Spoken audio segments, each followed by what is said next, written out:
Joe, Yes, what's sir. going on with you, man?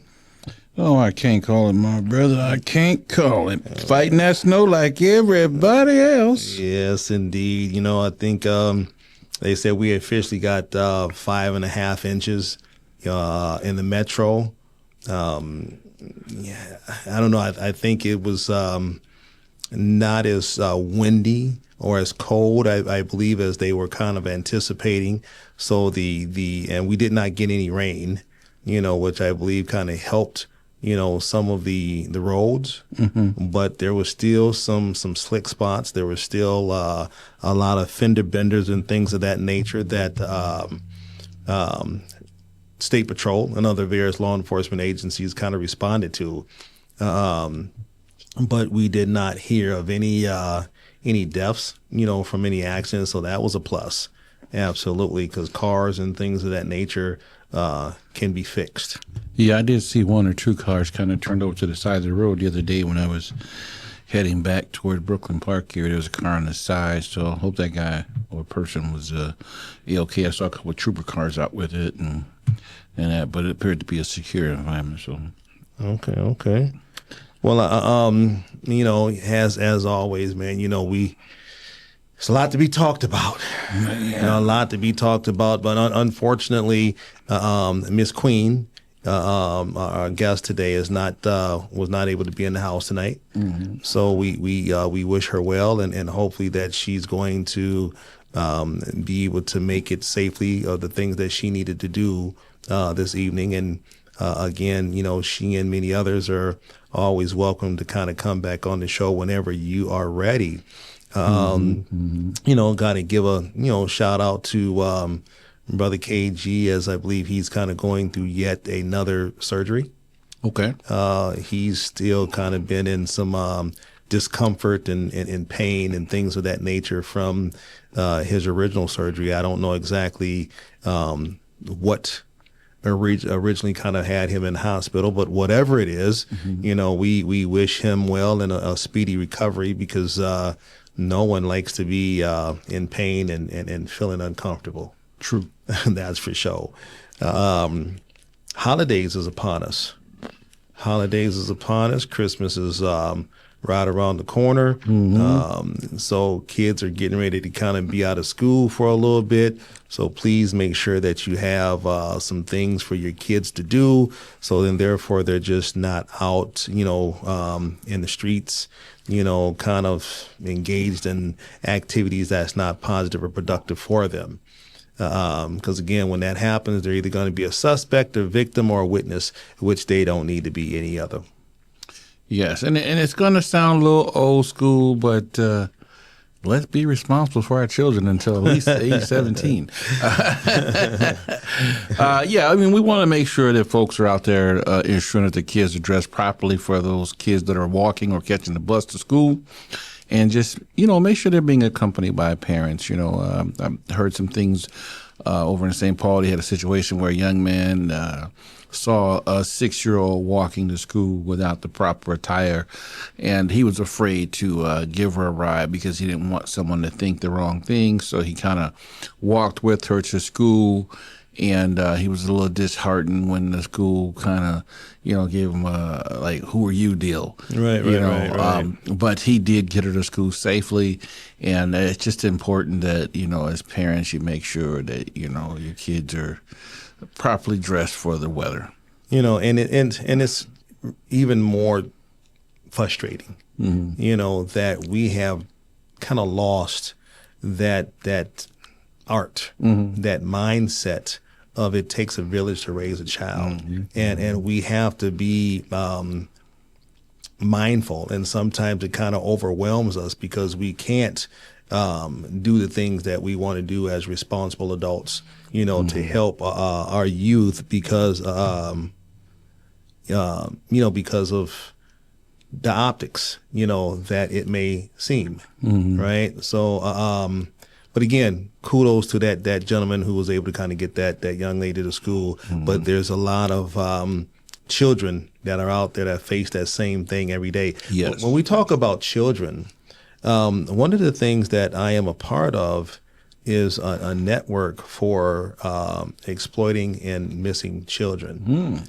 And I'm kind of, well, I ain't kind of, I'm very frustrated. I'm irritated. I'm upset. I'm overwhelmed, because we have quite a few youth that come up missing all the time throughout the country. And I don't understand why some of these things, or pretty much none of them, are really kind of captured, our attention from more of a broader perspective. It's just like it's local, wherever it is that they're at, and then it may reach out to, somewhere that's closer by in their general geographical area, and then somehow, some way, through various social media, it may reach out to others. But by that time, we're talking about days, maybe even the weeks, that these children are missing. And this is serious. This is a pandemic, and I think that it needs to be treated as such. Yeah, it's shocking how many young children are going missing lately, but unfortunately, it's one of those things where it's so common on social media that it's almost lost in translation. Sadly enough, she say. But a lot of parents aren't accounting for their kids, so there's no set schedules in place so that there's an immediate understanding that, man, my kid is missing and here's the steps. Part of our Amber training teaches us, that every minute counts. Absolutely. Right? And what people fail to do is either through embarrassment or fear that they're going to get in trouble, they hesitate in reporting. And especially in the metropolitan area where people live within minutes of a highway, it's important to get, that information out as soon as possible, because in an hour your kid is a state away. Yeah. Right. And so it's important that people pay attention to that. And it doesn't have to be an Amber Alert for someone to be abducted. Right? Absolutely. If people first have to know that the child has been taken, and then there's a possibility that the child has been taken against his will. Yeah, absolutely. And this is why it's so important that we network, and things of that nature. Before we kind of get into today's topic, which is we're going to be talking about some of this fraud, we're going to be talking about ICE, and its impact that it's having, on the state of Minnesota as a whole. But before we kind of get into that, check the sweaters, check the hoodies, check them out. Yeah. Get on that winning team, baby. Coming to a city near you, Hennepin. Absolutely. Vikings had a decent win. We had a victory. See, he ain't right. He is not right. Well, I tell you. But we had a victory. I'm a very diehard Vikings fan, but I'm also a realistic Vikings fan, and I do know that was a game that we were supposed to win. Just hands down, we were supposed to win. But I do know that even with that victory, again, our quarterback only threw for about 150 yards, and we're just not going to cut it in this league, throwing only 150 yards, in a game. But again, right now we're just kind of playing. I don't know if we're playing spoiler or if we're just playing for pride. I think that we have at least one more, if we're lucky, two more games, that we will win, this year. But what do we have, like 4 left? 4 games left. So, we're just kind of playing for next year. You're already kind of hearing the scuttlebuttle as far as who might be getting fired or replaced, or, who wants to leave and who's coming. Yeah, at this point, you're kind of playing for tape, just to get some on the tape so folks can reevaluate you moving on to, wherever it is you're trying to end up in the next season. But the positive note, Mr. Thielen came over from Minnesota within a few days. He's on the field and was able to get his first catch in Pittsburgh for some positive yards. So it just goes to show you that even though things are down and out, you can get with a winning team and still be a champion. Yeah, I hear you. With that being said, we did jump out to a beautiful win. Out in Baltimore, it was a needed win. Everybody was happy to get that win. And so now we're back in first place in the division with the opportunity to possibly win the division if we can continue to stay on that path. So we're out in the sun this week, Monday night, against the Miami Dolphins. Yeah, absolutely. Mm-hmm. Well, it's always a beautiful thing when you are in control of your own destiny. Yes. You're right, right? And we are definitely in control of our own destiny when we talk about Banks for Sheriff campaign. Oh, yeah. That's for sure. Oh, yeah. Speaking of the game, we will be playing Dallas. I believe that's Sunday night game. Okay. 7:20. I believe we're in Dallas. That's going to be a good game. Yeah, I mean, that's been looking pretty good. Yeah. I will say this, though. Now, this is a strategy that the Vikings, I don't know if they're listening out there, but hint, hint, hint. Listen, Dad has been playing really good from behind the last few weeks. He's been putting together some, go out there and get a slow start, but we can come back and motivate and guys to come back in that second half because teams are kind of, sitting down once they got the lead and playing conservative. Right. So I'm going to suggest that the Vikings go out there and leave it all on the field. Yeah, absolutely. Man, sling the ball downfield. It's been so long since we've heard Jefferson's name called, or, you almost forget that the Vikings have receivers on the field. So even the rookie quarterback, if there's a chance the ball is going to be intercepted, put it in the air so we can see that. Right. Throw the ball. Right? Most of the time, we expect the offense to hold the defense for about a 2 count. Right. When we start getting to 2.5 and 3, we're looking at, you're just kind of milking the ball. Right. All right. So, work on those mechanics. Start looking at those checkdowns, those hot reads. You're in the NFL now, so you got to be able to see those defenses and be able to make the adjustments and the checkdowns. What I will say, too, that's worked for the Vikings over the last couple of years is, believe it or not, whenever they audible to a hurry-up offense, they've been very effective, right? So these are positive things that they can take moving forward to move the ball. Get a good rhythm right away and step on the gas. Do not let up off the gas, and you'll be just fine, and you'll come out with that W. Oh, we'll see what happens. We'll see what happens. But I will say before I kind of turn this over to you so we can kind of get into tonight's show, and I'm not even going to say a whole lot about it, but Mr. Sanders is cold. Yeah. That boy cold. Yeah.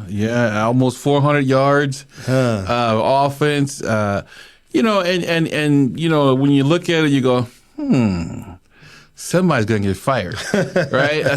Somebody's going to get fired because it's not that he's having such a great game. It's just that if this is what we had all along and had the opportunity, when it would have made a difference, right? Because right now it's just, wow, look at him, he's playing good. But back then, it would have made a difference. Oh, yes, absolutely. But with that being said, man, I'm going to go ahead and turn on over to you, man, so you can hit him with that famous backpack and some groundkeeping rules so we can go ahead and get started with the show. Yes, guys, remember, we're here every week from 5 to 6-ish, and we just ask that you respect everyone's comments and things of that nature. Remember, there's no such thing as a bad question. If you have some questions or comments, remember, you can inbox us, text us, or call us, and we'll do our best to return your comments or respond either on this show or the very next show. With that being said, like he said, we start middle and the end every show with that backpack. And that backpack consists of making sure you have your driver's license and insurance, which will be before you get in that vehicle. Remember to place them above the visor. That way, if stopped by law enforcement, it won't be mistaken for a weapon. Remember to stay calm. Keep your hands so they can be seen. Allow the officer to go through his spiel. And as always, make it on home to your loved ones. Same thing, walk down the street. Make sure you got your driver's license or ID with is easily accessible. Remember to stay calm. Keep your hands where they can be seen. Allow the officer to go through his spiel. And as always, make it on home to your loved ones. Even with those coats on, those winter jackets, make sure that you're keeping those hands where they can be seen when you're dealing with law enforcement. And remember, when they ask you to do something, it's a lawful order. You need to comply. Indeed, absolutely.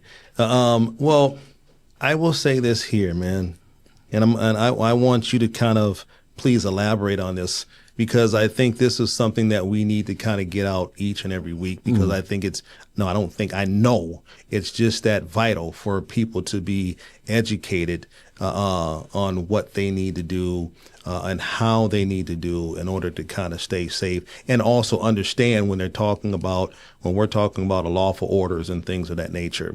But I want to say hats off to the Brooklyn Center. I believe it was Brooklyn Center's police chief, and how he addressed his city pertaining to the police department's involvement of protecting their city and making sure that their city's safe, things of that nature. He said it perfectly, and this is the type of information that needs to be rung, if you will, throughout, versus some of this other verbiage that has been stated that like you said before, is kind of putting law enforcement against law enforcement. And we're not building those relationships, and things of that nature, which within all of this, it's our community, that is being impacted by this. Because when they hear leaders speak, there's a lot of people who listen, they pay attention, right? And when we're giving them this information, we want to make sure that we're providing them with information, so then therefore they can be productive, they can be safe, and they're going to be able to, not only for themselves, but also for their family. So if you would take a couple of minutes and share with them, what that looks like and why that is, when it kind of comes to law enforcement being able to not necessarily assist ICE in their raids or whatever it is that they're doing, but why it is important for law enforcement to show up. Well, it's important for law enforcement to show up to keep the community safe, period. I mean, it's making sure that the community themselves don't get out of hand and put themselves in a bad situation.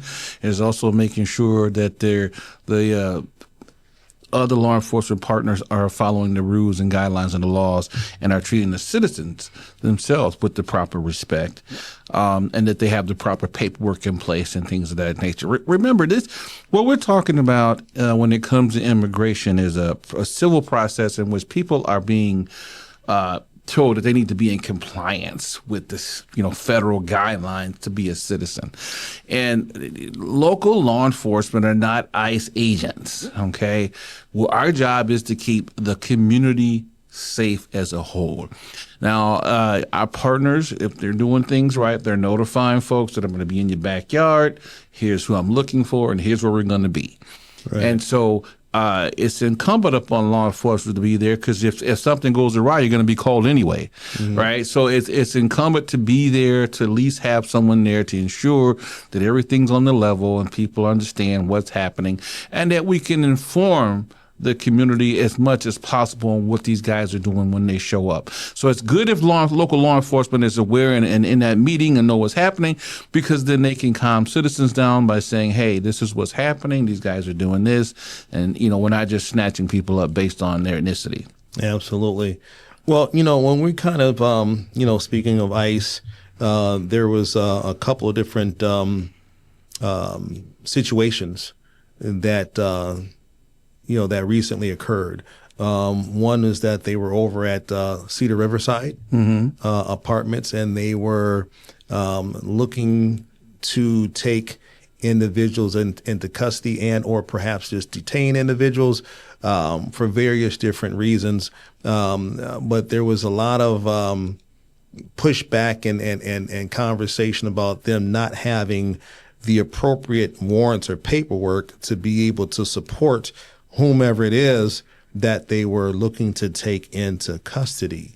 It almost appeared as if they were just taking anybody they wanted to at that particular time into custody, doing whatever checks or whatever it is that they needed to do to kind of confirm and or deny if this is someone that they want to keep or let go.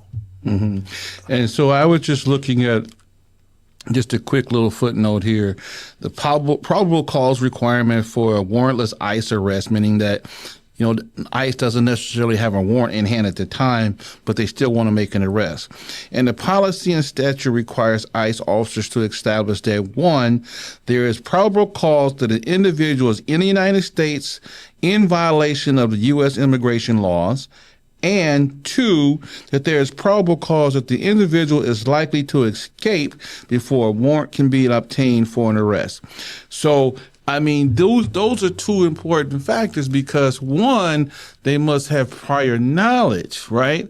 And so without that knowledge of, so it just bone up on the laws and what the policies are that are out there when it comes to immigration. Make yourself well knowledgeable of what's happening and understand this. You can communicate with these ICE officers without necessarily being overly aggressive too, and provoking them to be aggressive towards you.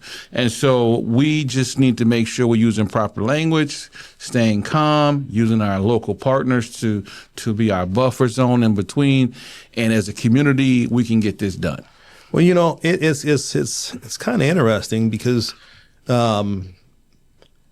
at these situations, that's occurring, you have seen community members out there, with whistles and pots and pans and making noise and, being aggressive towards, ICE agents and things of that nature. But for the most part, you have not seen, any real local law enforcement, out there. And so the ICE agents are left to, deal with whatever it is or however it is that they deem necessary.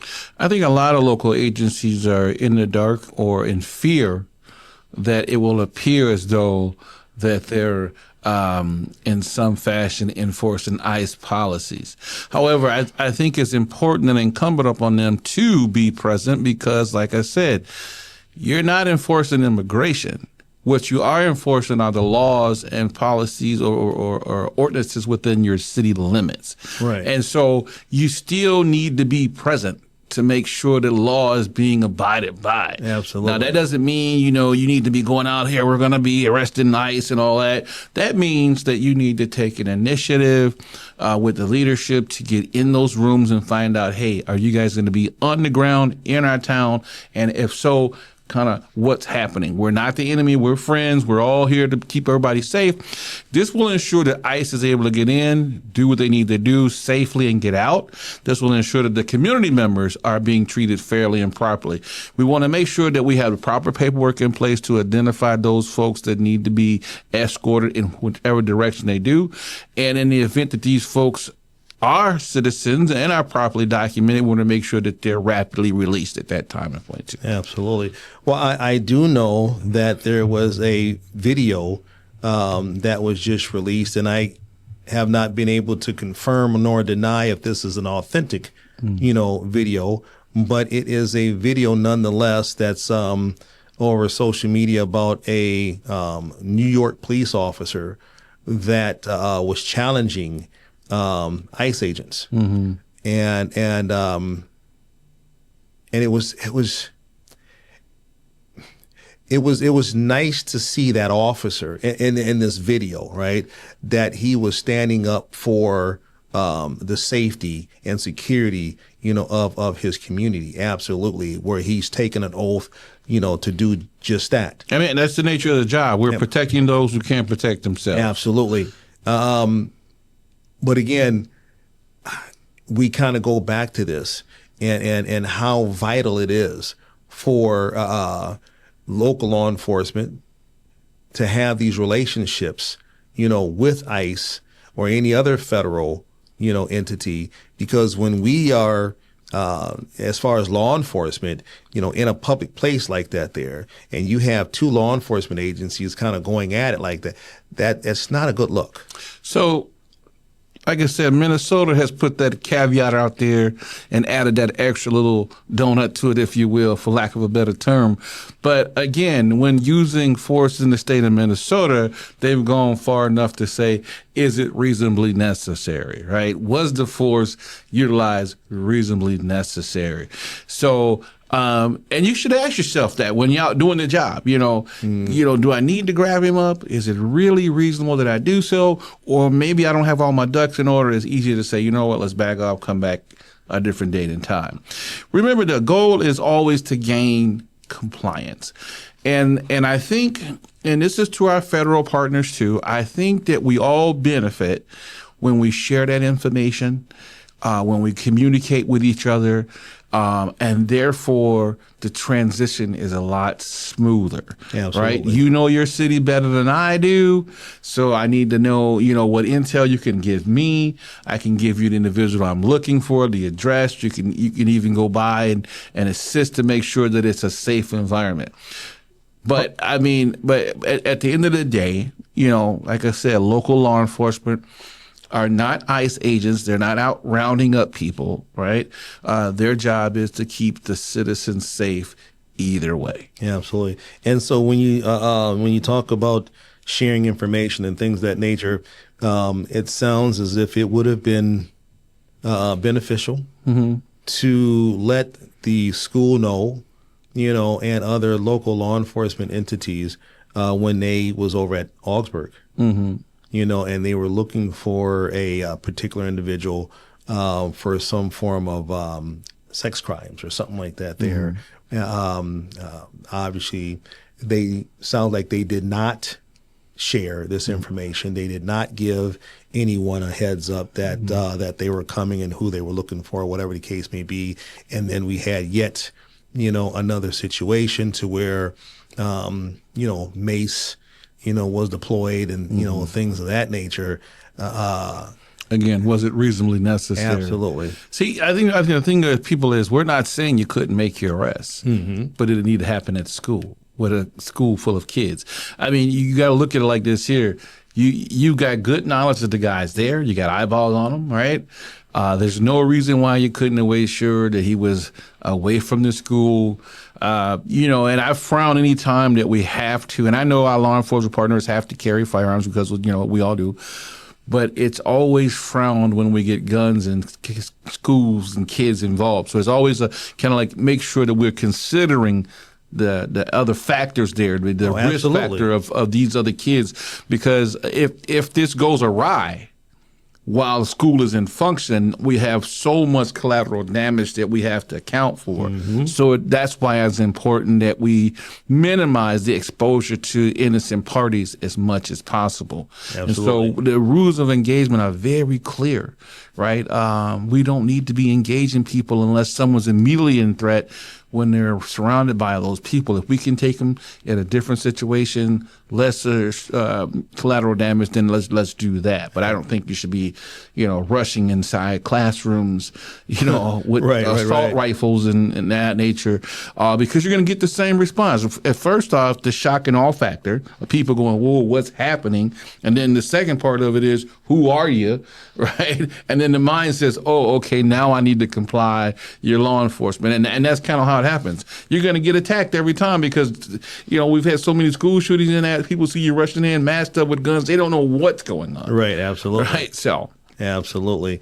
And sometimes, especially if some of these entities that are starting to hire, armed security personnel and if they don't know, And then the second part of that is without notifying the university PD or something like that, you have a situation where now the words got back that there's an armed intruder into the school's in lockdown, and now the PD's responding in a whole different capacity, thinking they're responding to someone that's an active shooter situation, right. and it turns out it's a fellow law enforcement partner. So that you just that communication is key. Yeah, absolutely. It really seems that we as individuals are becoming extremely fatigued. You seem like we're becoming extremely stressed, stretched out, in regards to all of the things that are happening, within our country. The chaos. Yes. And especially, when it seems as if, we're kind of at ground zero, kind of all over again, with a lot of this stuff, given the fact that we have, a large population, of Somalis, and they're still, dealing with the Hispanic, culture, so I guess they are still not, free from being, contacted, by ICE or whomever else. But, with that being said, man, we have a lot of fraud. And I have never in my wildest dreams would have ever thought that Minnesota would be caught up in such a precedent situation. But at the same time, as I look back on it, I'm like, well, it almost makes sense, because Minnesota was always that state that welcomed everybody, and you could kind of come here and you can, get some money and some stamps and other various assistance, the next day. The land of opportunity. Absolutely. I remember, back in the day where, individuals came here, and this is when states and counties and things of that nature were not communicating, with each other.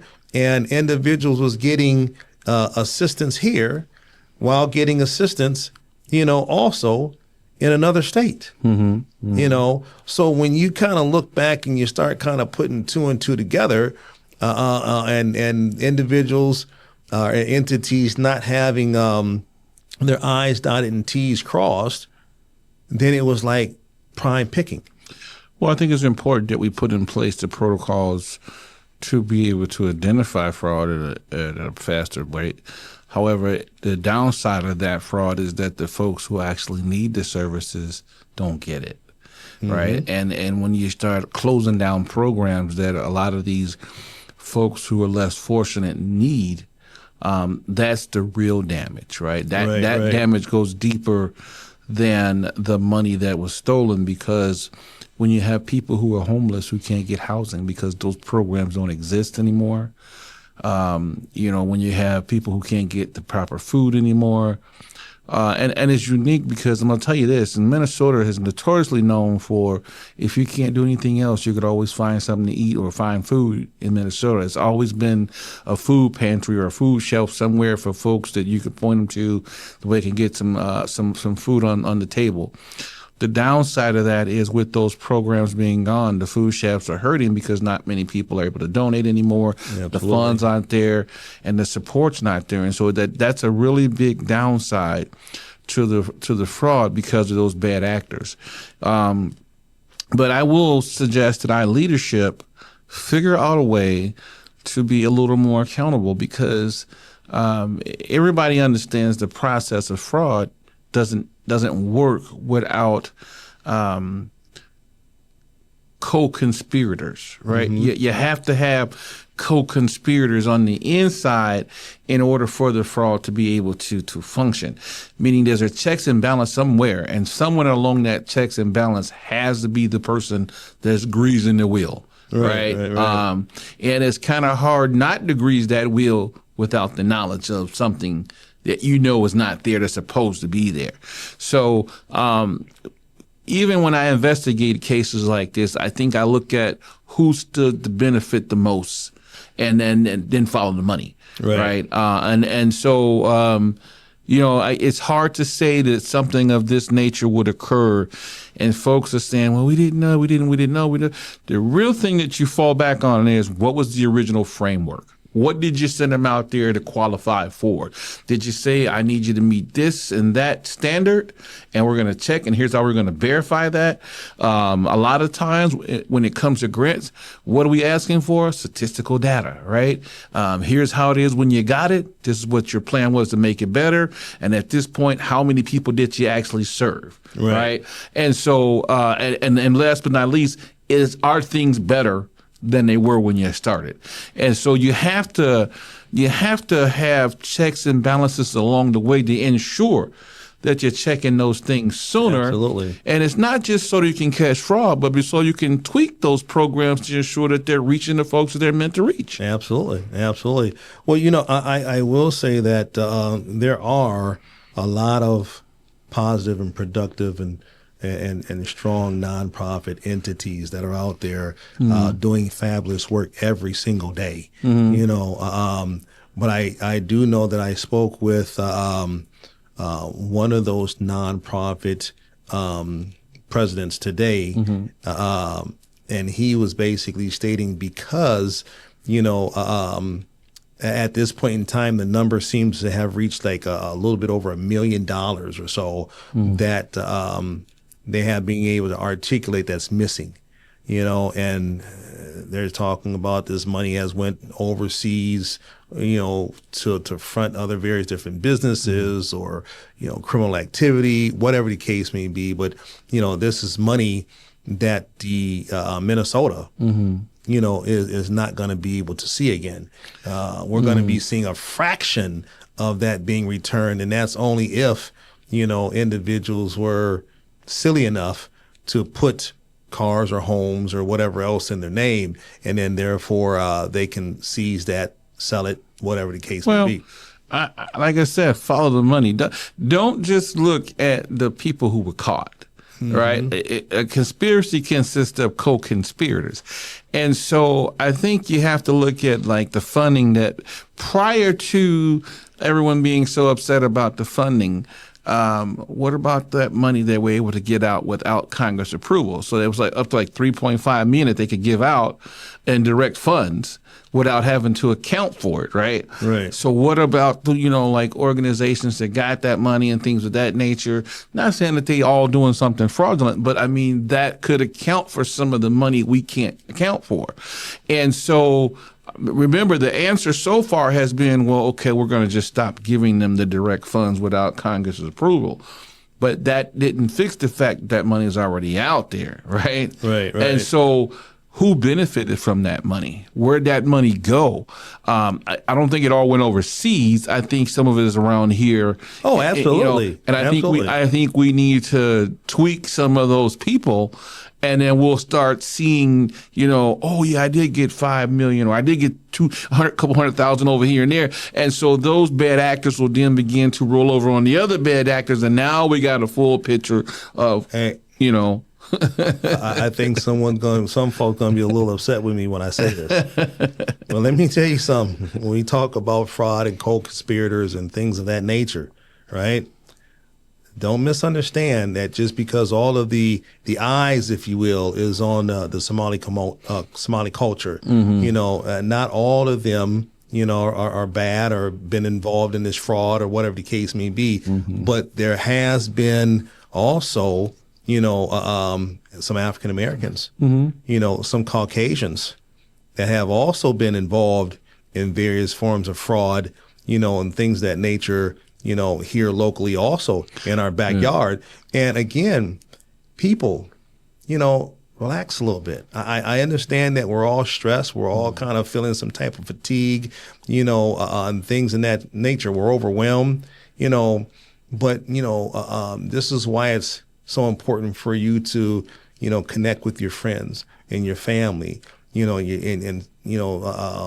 on your loved ones and things of that nature. Get to know your neighbors, as we always talk about, and let this stuff work itself out. Yeah, I mean, the checks and balances have to be in the play. I always say Somebody walked you through it. You didn't just learn it on your own. Absolutely. Somebody walked you through. Here's what you could get away with. Here's what you can get away with it. Here's who will allow you to get away with it. Fraud is one of those crimes where we generally don't get the money back, and the damage to the community is greater than the money anyways. In some cases, people are allowed to pay monetary damages back to the community, but it never really recovers. It's almost the concept of shoplifting. In order for someone to really, for the store to recoup what they lost in the shoplifting incident, they have to sell 2 shirts to get the money back for the one that was stolen, and in that process, they had to raise the price of both those shirts to recoup the money they lost on the original shirt that was stolen. Right? So that's kind of how that affects the community. Absolutely.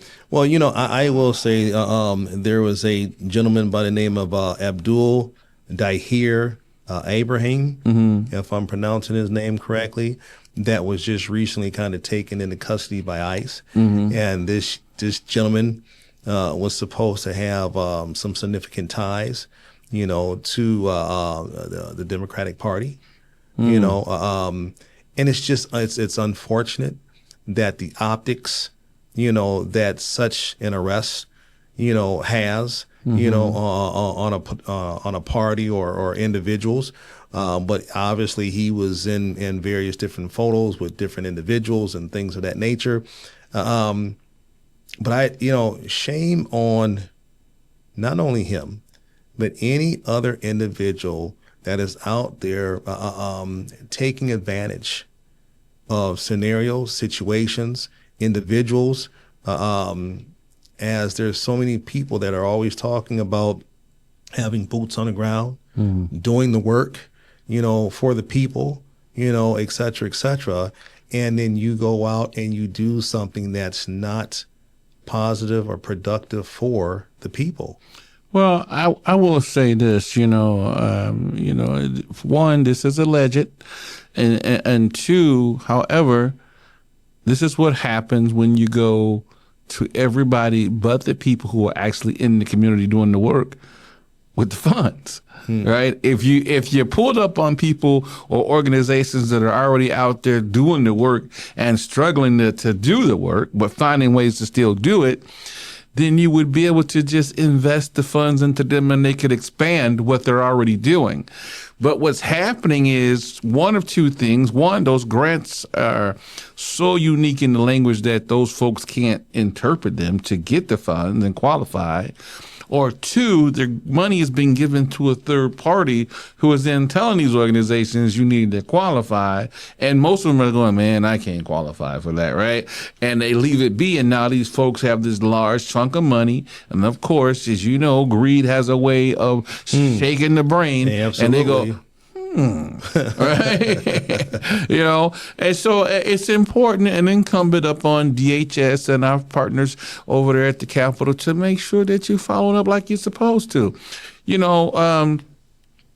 How do you give money if you don't know what is actually impacting?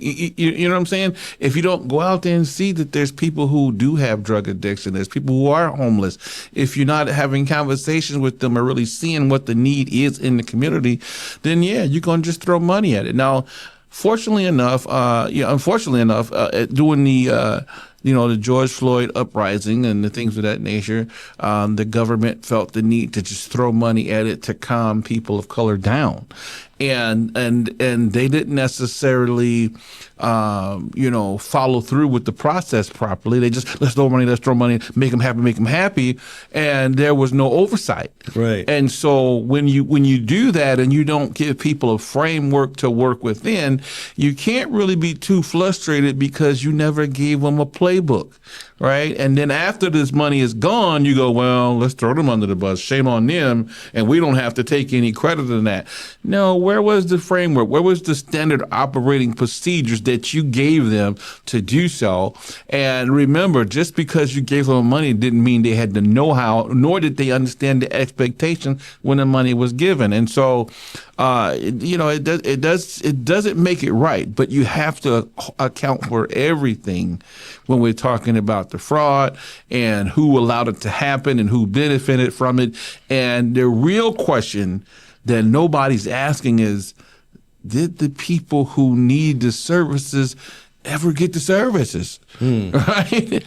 Because that was the important part that everyone's missing out on is, hey, I understand that you got the guy who was improperly doing the housing program. However, the people who was in line to get the housing still need the housing. Absolutely. I mean, right? Obviously, there's a whole bunch of individuals. There has been a few different interviews that have been conducted by, these victims that were stating that they were still waiting and they were still waiting and they were still waiting, and that, that never came, and luckily for the two interviews I saw, that these young women were finally able to kind of get into stable housing or to receive the services that they were looking for or needing, and they're in a much better place now. But if you can imagine needing a service,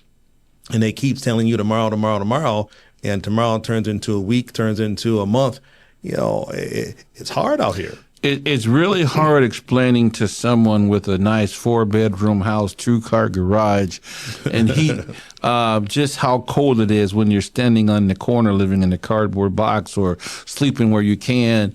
And that it's important that they get themselves together properly so they can make a good decision to get you what it is that you need. They're patient because they're going home to heat. They're in heat. Yeah, I'll get to it tomorrow. It's not on the agenda, right? But the guy who's standing in the cold with no boots on in knee-deep snow, or laying on the ground or standing in the doorway because he's trying to get out the wind, I mean, these people need the help yesterday. Right. And so that's what I want people to understand. I get it that we want to crack down on fraud. Great. We're finally realizing that we're not holding people accountable. However, what is our plan moving forward to still take care of the people that need the funding, that need the assistance that hasn't happened? And so as a person in the community, we have to get out here in the community to make sure we're meeting their needs. And that's not happening. Indeed. Well, I know that, we are down to the end of another, spirited show, and these topics and issues are not going away anytime soon. We will definitely be answering a lot of these questions moving forward as we kind of amp up, the campaign for Banks for Share. And we look forward, to being able to educate, empower, and enhance you as individuals and also as the community as a whole of what that looks like, for when we are sitting in that seat, and how we're going to bring you, the people, in on what it is that we have planned. So then therefore you can also have an input and an impact on your outcome. Before we get out of here, holidays is right around the corner. We're still dealing with a lot of mental health, addiction, people losing their jobs, people just struggling to kind of make ends meet, all these little different things, right? If you can leave our listening and viewing audience and those abroad with some encouraging words to kind of make it through some of these difficult times, what would that be? Man, check on your people. I know you got big plans for the holidays, thinking about wrapping gifts and things of that nature, but check on your people. Just go out here and be a person. Your family members need your help. Remember what the holidays is about. It's about giving and being there for family and showing love for one another. If you got a cousin, brother, sister, somebody for sure that's out there that's just struggling, that could use your help, even if it's for one day, that's one day they ain't got to struggle, go get your people. Bring them home. Feed them. Clothe them. Take care of them. Give them a hug. Walk with them on their journey and find out what it is you can do to make today better for them, right? And and go out there and see what they're dealing with, right? Because, a lot of us times we pass judgment without actually knowing what people are going through. And I'm going to tell you, I've met quite a few people who said, hey, I didn't feel good until I finally let go of that rent that I couldn't afford, right? That car I couldn't handle, that house I could no longer take. And so, yep, I'm out here, right? It doesn't make me a thief or a killer or anything like that there, but I've succumbed to my environment and I'm trying to get things together, but I need a hand, right? So let's see people as people. Let's officers that are out here, when you see someone out there on the ground in this snow and this cold and this rain, stop by, check on them, make sure they're good to go, because what's most important is that we're taking care of each other. Yeah, absolutely. Well, thank you for that, man. But we didn't have the big dog walk in. You know what I'm saying? And he looking at it like, I'm turning out the lights. You need a candle. That's right. That's right. But again, we are here at CCX Create in the wonderful city of Brooklyn Park, where we are here each and every Wednesday. And again, we cannot do this without them. Again, so come on down, be a part of our show, to talk about whatever it is that's on your mind. Get it off your chest. Be a part of our show, or you can contact CCX Create yourself and create your own show. But if you have a couple dollars to spare, 50 cents, any donations to CCX Create as we make this wheel turn will be greatly appreciated. Brother Joe, I'm going to go ahead and turn it on over to you so we can kind of get on up out here before they turn out the lights. All right. Make sure that you check it on your elderly and folks who need help with those driveways being shoveled, those sidewalks being cleared. And most importantly, make sure you're checking in with your snow emergency routes. We got a lot of snow, and too often I see people down at the DMV extremely upset that their car was towed and they got ticketed. So pay attention to what side of the road you're on. Most of the cities in the metropolitan area have created some type of snow emergency. Absolutely. So if you want your car to be there when you get up in the morning for work, pay attention. And if I can, I'm sorry, if I can just piggyback on that just really quick. For those who are not fortunate enough to be able to park their car in a garage, take that extra minute or two to fully brush your car off, right? Let it fully warm up, whatever it needs to do, because being able to see out your rear view, out your back window, your side views, et cetera, is extremely important. And that's going to prevent a lot of these unnecessary fender benders. I'm sorry. Yes, and also reduce your speed to meet the weather conditions, right? Take that foot off the gas, slow it down, and allow yourself time ahead of time to get there safely, right? Don't leave out 10 minutes before the door.